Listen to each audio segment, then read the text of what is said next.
Kimberly, welcome aboard to the show today. So happy to have you. So much. Great to be here. I want to ask what created the book Crew of Three, if you can tell us that story. Well, the crew of three has been in existence since 2024 when my daughter was born. Um, my husband and I always envisioned a big giant family, and we were able to have one child, and then we were not able to grow our family anymore, and we had kind of a before and after experience where we talked about adoption. We talked about surrogacy. We talked about a number of different ways of growing our family. And we decided we had one super healthy child. Neither one of us were spring chickens when we had kids. And so we decided this was what the plan was. But I was watching and waiting and not quite accepting of that was where we were. Um, we flew home on an airplane and I looked down an aisle, or the row that we were sitting on, and there was my husband and my daughter Allie and me. And I said, you know what? This is my family. And it was a very profound moment for me. It was kind of a before and after. And so then we started to talk about, well, what would we do with one child we might not do with three or four? And even though I know an awful lot of people who travel with a lot of kids, the first thing we came up with was an RV trip. And we bought an RV. We spent 5 months tooling around the country. We 32 states, I think 17 national parks, and somewhere in the neighborhood of 12,000 miles over the course of 5 months. And we decided, hey, this little crew of three thing works. It still gives me my own personal time. So we used to have mommy days, daddy days, and family days. Um, but the crew of three, the book, was born after we took a sailing adventure. And we took off for 2 years. Oh wow. A decade ago now, in 2014, we took off. And with my husband, Michael, my daughter, Allie, who was 10 at the time, and me, and we sailed from Massachusetts in the east coast of the US all the way down to Grenada in the Eastern Caribbean. And we waited out hurricane season there, turned around and sailed our way back up. And so we spent 2 years living aboard our boat. You were sailing yourself, or did you have somebody who helped you with that? Nope, it was just the three of us. My husband is quite an accomplished sailor. He Oh grew up wow. on boats, and he's been sailing his whole life. We'd taken another, right after we got married, we took 6 weeks and we sailed up to Nova Scotia. So I trusted his skills. I trusted his ability on board. I did an awful lot of learning too. I'll never catch up to him. It's kind of like, Malcolm Gladwell's Outliers, where he's had that 10,000 hours of mastery, and I'll never catch up to him in the sailing skills world, but I certainly became proficient enough to be safe on board. I gotta say, from a personal perspective, I'm incredibly envious of you guys. My dad actually built a boat, right, sailing Nope. boat in the back of his. This is gonna go terribly wrong in a second, so hold on. In the back of our garden, and it burnt down like a few weeks before it was sail ready. Now, I won't go into the family intrigue around, the blames that were sent there, both sides around, but um, the thing is that it was always his dream to do this kind of round world sailing experience. And after the boat burned down, we said, well, okay, it doesn't have to be your boat. Like, you need to do this. This is a thing that you've wanted to do your whole life. And then he was, oh, okay, next year, next year, next year. And then finally, unfortunately, he got diabetes. He became very sick, and he just didn't have the physical ability to do that anymore. So, if there's one thing that I'd like to share with the audience, and maybe you would agree, is live your dreams today. And I feel, Kimberly, like your family has definitely done that. Absolutely. And I have a motto, and it's dream, plan, do. Your dream is never going to be the same as mine. It's kind of ironic that your dad built a boat and wanted to sail around the world. No desire to sail around the world. Once I learned that going through the Panama Canal, it was 14 days Yeah. until you got to the Galapagos, which I Yeah. don't exactly think of as a destination. necessarily. And then it would be another like 20 to 30 days in our boat to get to French Polynesia. I decided I didn't need to go through the Panama Canal. I'm not an offshore sailor. The longest sail we did was 56 hours, and which I think is a pretty long one, but it's really only a couple of days, 2.5 days. Yeah. I'm not one of these that can do 20 or 30 days at sea. So I know my limitations in that Yeah. regard. I did my fair share of sailing. There's something comforting in being, a certain distance from the shore. Second, you can't see the shore. It's I don't know. To me, it's terrifying, especially if you are the person, responsible for that. It's a whole different experience, I might say. I Kimberly. actually don't mind being off, away from the shore. Mm. We did an awful lot of like 12 to 18 hour Oh wow. runs. And those, it's interesting. I love being on watch at night. Mm. There's something extraordinarily calming about it. Peaceful. I also like that I can see most things because hopefully they're lit up. Um, when you're going at night, but it's also very peaceful and you feel, the sky is right. You There's can reach up and touch it. there's something about that moment where you kind of turn off the engines and you put the sails out, and this absolute serenity and almost silence, and just it's the sea and that's it. All the humming goes away. It's quite magical. Anybody who's gone through that moment really does appreciate it. Yes. I want to ask you, how has this affected your daughter, Addie? Has you felt that it's changed her in any fundamental way? Well, just to give you an example, she's 20. She's in her third year of university, and she opted to um, apply only to schools in the UK. So she's at the University of Glasgow, um, marching to her very own drum. And that's, we were gone from the ages of 10 to 12. And when we came back, she had junior high and high school, back in the same town where she grew up. And, we're in a pretty small town here.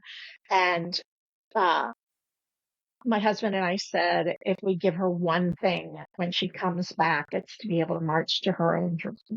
And she definitely has that. She also is extraordinarily capable of problem solving. Um, One of the biggest things about living on a boat and really any kind of travel is being flexible.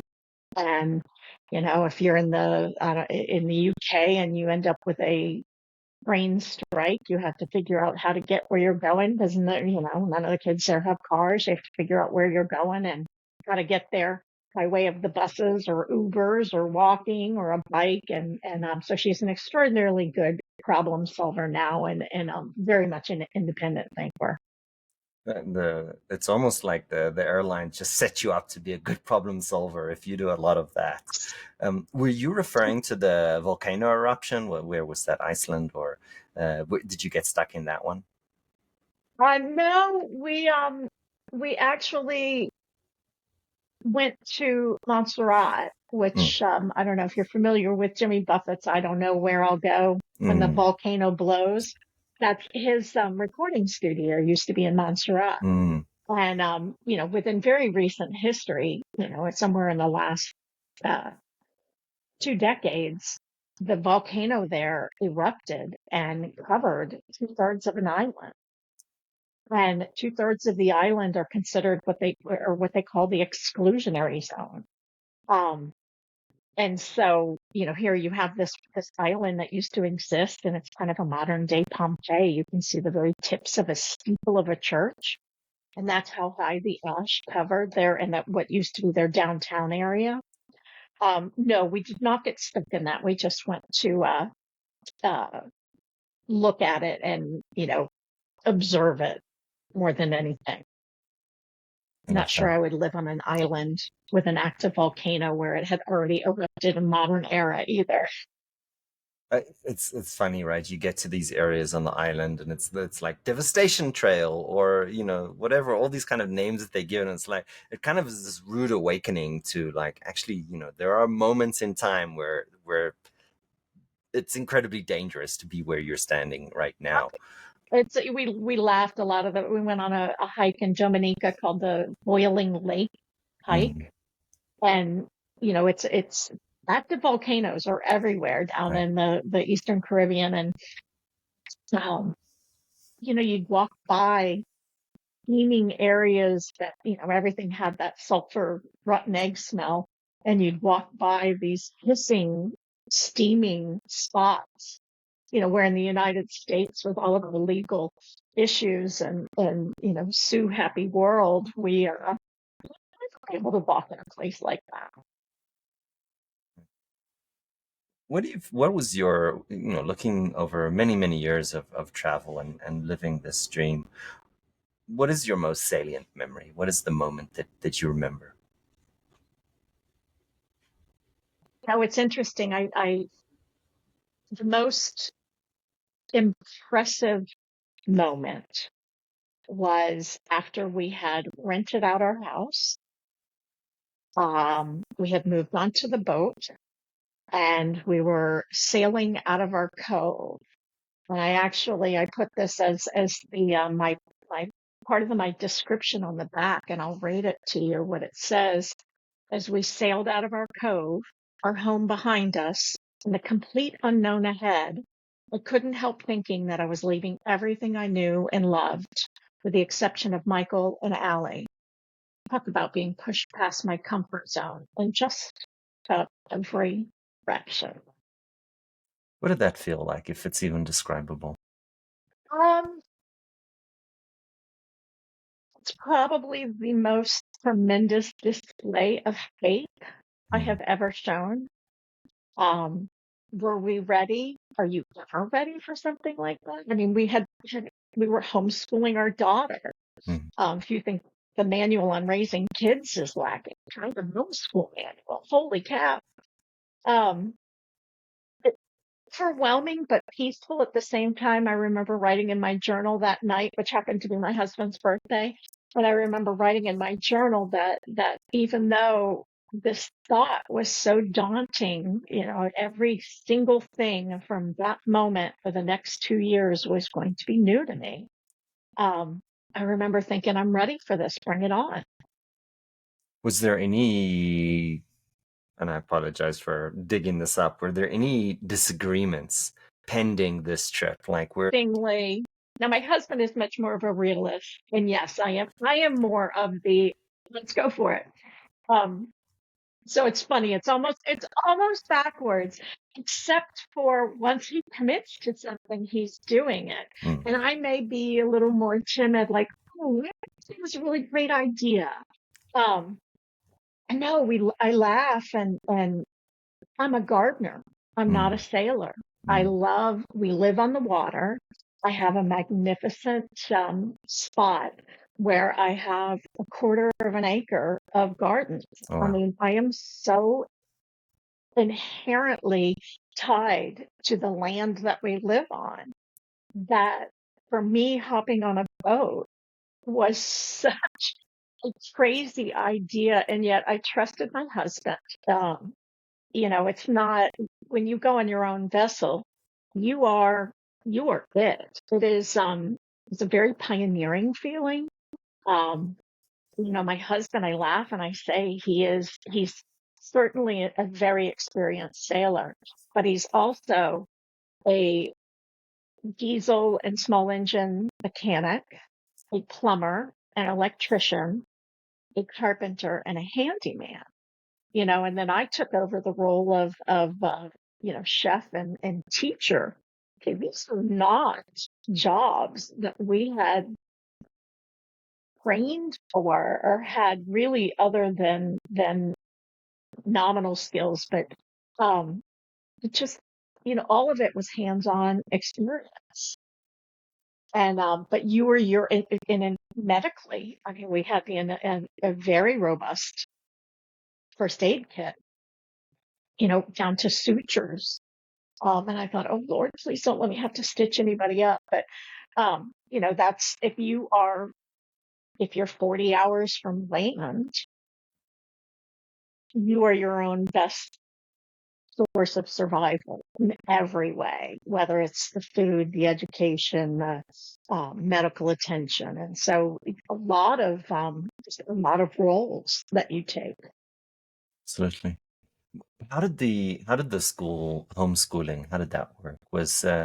Was Ellie happy with this, or was it a challenge for both of Oh, you? well, go back to think about an 8-year-old for starters. So she was 8 when we landed on this idea that we had talked about it. We've always owned boats, and we talked about it. My husband and I had gone for 6 weeks as an extended honeymoon right Mm, after we were married, and so we talked about a boat trip.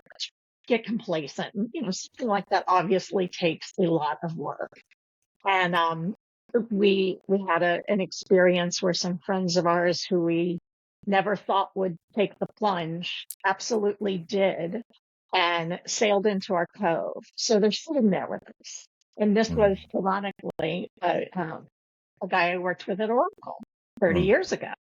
And I thought he was just married to his job and the lifestyle of consulting. And he and his wife had a plan. And when their kids were 3 and 5, they chucked it all, had a boat built down in Argentina, and they hired a captain and crew for however long they needed until they were comfortable sailing the boat on their own with their two mm. small children. Smart. And they had sailed from Bermuda to Newport, which were not far from Newport, Rhode Island. They had sailed from Bermuda to Newport, just the four of them. They had finally gotten to that stage where they were confident enough to take the boat on their own. When they had sailed from Newport and were anchored out in our cove, and my husband and I said to each other, this is it. This is the proverbial sign, either now or decide not to do it, but don't let inertia stop us. I don't know if you have kids, but the whole idea with kids, oh gosh, yeah. So you get it. They age out of wanting to be with parents. Yes. And so we had an 8-year-old. We had one child. It was a perfect opportunity. And but they age out. And so we knew if we were going to travel for a couple of years that we didn't want to be pushing onto those teenage years. Right. And so we made that decision. We said, all right, it's now or never. We're either going to come up with a budget, figure out a way to make it work and do it, or we're going to decide that this is not a trip we want to do. And, but no, we both in for a penny and for a pound. We actually sold our old boat. We got a new boat, or new to us boat, which was a catamaran. It's a little bit more comfortable for us family wise traveling. It's a pretty small catamaran for what we did, but perfect for us. Um, Allie was all in on the planning stages. The only thing she asked about the homeschooling was, can I build a volcano? Well, little did I know we were going to go through this whole volcanic thing. So of course you could build a volcano. And we did. We got a group of cruising kids. And when we were stationary down in Grenada for hurricane season, and we had about 30 kids down there. It's a entire community you don't really even know exists. Um, but there were about 30 kids ranging in age from 8 to 18. And all of the kids participated. They were all making volcanoes and erupting them, and dyeing the color, food coloring, and doing the paper mache. And it, homeschool was not always that great. We happened to start our first couple months of the trip. My husband had to finish up a project, and so we sailed from Massachusetts down to DC. um, I don't know if you've been to Washington, DC, but that's my hometown. And we had 7 weeks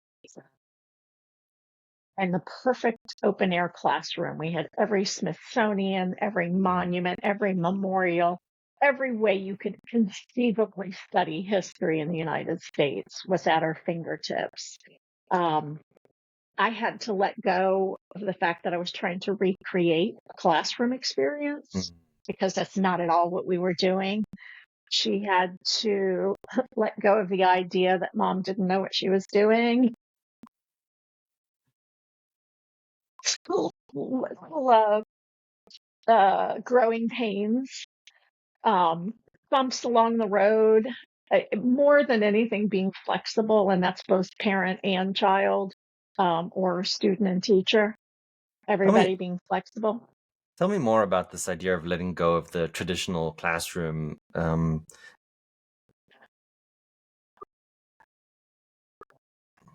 Before we left, we had we knew we were coming back home. It's a little different. Everyone who's out there has a little different story. Mm, We knew this for us was a sabbatical sale. mm, My husband and I would take a couple years off from any sort of work and we'd come back. We did not want to count on the fact that we would be able to do all of this in retirement. As you found with your yeah, father, sometimes you get sick. Sometimes you're not able. Sometimes right, you lose a spouse. I mean, all right, of these things happen. Um, and so we decided, let's go now while Allie's young enough. And, but we knew we were coming back into the same school system, into the same house. Obviously nobody can predict what's going to happen. It's our plan. right. And so I worked with the school system on how do we leave and then come back in and make sure she was care, um, in order to jump right back into junior high. Right. And so I had an idea of what subjects I wanted to cover. And it's not that there's not a manual on homeschooling your child. It's that there are so many resources out there and ways of doing it. You can do a um, virtual classroom, which is basically like school on a computer. It's kind of what our kids did during COVID, but we had Yep. no experience with that prior to COVID. You can purchase a entire set of curriculum, that covers soup to nuts. And, generally that comes with a pretty hefty price tag and, a stack very high of books and materials. Or you can do the way that we did it, which is we pieced it together. Um, and we took advantage of where we were. Obviously geography and maps and, the fact that we track weather, and make almost every single decision on the boat is based on the weather. And so she became an active part of that. And, watching fronts come through, watching hurricanes. Gratefully, the 2 years we were out were very lightweight hurricane seasons. But the amount of attention she paid the year after we got home when Hurricanes Irma and Maria came through and destroyed places that we had called home. So you're looking at a 12-year-old who knows where Barbuda is, and that it is even a place, and that there were people that lived there, and that the frigate bird sanctuary is there. And so we were able to, rather than taking a curriculum that didn't pay attention to all these places we went, that was just memorizing the state capitals of the uh, every state in the US or the capitals of each country or, the continents. And, you could take it as a memorization game or you could take it as, she was helping us plan where we're going and we're reading about places and how they went from a French territory to a British territory to a Dutch independent to, and so she learned about a whole lot more because I let go of that, let's memorize the state capitals mentality. D- How does uh, how does Allie reflect on that in retrospect? Does she feel that going through this experience compared to, let's say, traditional schooling that she also went through? Um, it's interesting. She doesn't have anything to compare it to Mm, in terms of this was her life.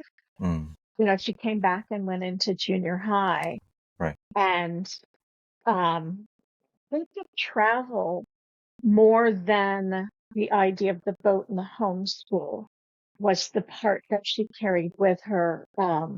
She came back and as a seventh grader, as a 12-year-old, went on a school trip and we're just at the public high school, junior high and high school here. Um, our school board had sanctioned a trip in the junior high level of called the Holocaust tour. And so when she was 12, she went with these two phenomenal teachers and I think 23 other kids. And they went to Holland? Holland. Oh, Holland. Uh, they went to Holland, they went to Poland, and they went to Germany. Yeah. And they toured Auschwitz. Hmm. And, these experiences, but think if she had not done what she'd done with us, she probably wouldn't have felt comfortable going on a trip like that. How old was she at the time? She was 12 when she went Shush. on that trip. It was an amazing trip, and it really, really set the tone for mostly her life. It just, one, she saw so much more than, it's 23, 24 kids out of, a couple hundred in the junior high. And you think that, this very small percentage of these kids went and had this very profound experience. And, 2 years later, when she was 14, she went on another school trip. She went to England and Scotland. And she was 14 years old when she fell in love with Scotland, and she decided that was where she was going to college. And, somebody said, how can you let your kid go that far away? And my husband and I have a very similar approach. We're like, how can you stop? Why would you stop her? And we didn't discourage her, but we made her figure it out. And let me tell you, there's not one single thing that's the same without applying for colleges and going to college over in Scotland as it is in the United States, or at least the United States 40 years ago. Everything is so changed, but she was motivated to figure it out. And I think that this idea of, living out of bounds, Hmm. not being forced to stay inside the lines in a coloring book. I think that allowed her to do this. It's hard. Um, the whole timeline of going to school in the UK is entirely different from the United States. Here, by May 1st, you make your decisions. So in the UK, any of the kids from England don't even get their scores back from their A levels until August. Hmm. There are people who don't know what their plans are for 4 weeks later. And and so we had a few, periods of time, particularly the senior breakfast, which I thought was such a delightful idea. Good, they get to have like just a day to reminisce. Oh no, it's about everybody wearing the hoodie of where they're going. Hmm. And she didn't know. It was either University of Edinburgh, University of Glasgow, or St. Andrews. And St. Andrews and Glasgow's were her only firm, and she didn't know about University of Edinburgh yet. And so I go up, and from her trip, and when she was 14, I pull out the Scotland hoodie. I'm like, here we go. You're going there. But, when you choose a different path, your different path has different steps, and you have to be strong enough and brave enough to walk that path. Kimberly, what an absolute delight. I appreciate you. We have only one scripted question in the show, and it's a difficult one. If you had to go back to 20-something-year-old Kimberly, what would your advice to her be? I would tell my 20-year-old self to relax and Hmm. go with the flow a bit more. He was very, very, very uh, all about the 5-year plans and the 8-year plans and doing that. I bought a house when I was 22. Oh, wow. Um, yeah, when I was managing a bank. I would tell myself to relax and enjoy, but it's okay to quit a job. That's probably the biggest thing I would tell myself is whenever you're laid off or it's time to leave a job, embrace it as an opportunity for some really, really tremendous adventures. Kimberly, thank you so much for joining today. Thank you. This was a lot of fun.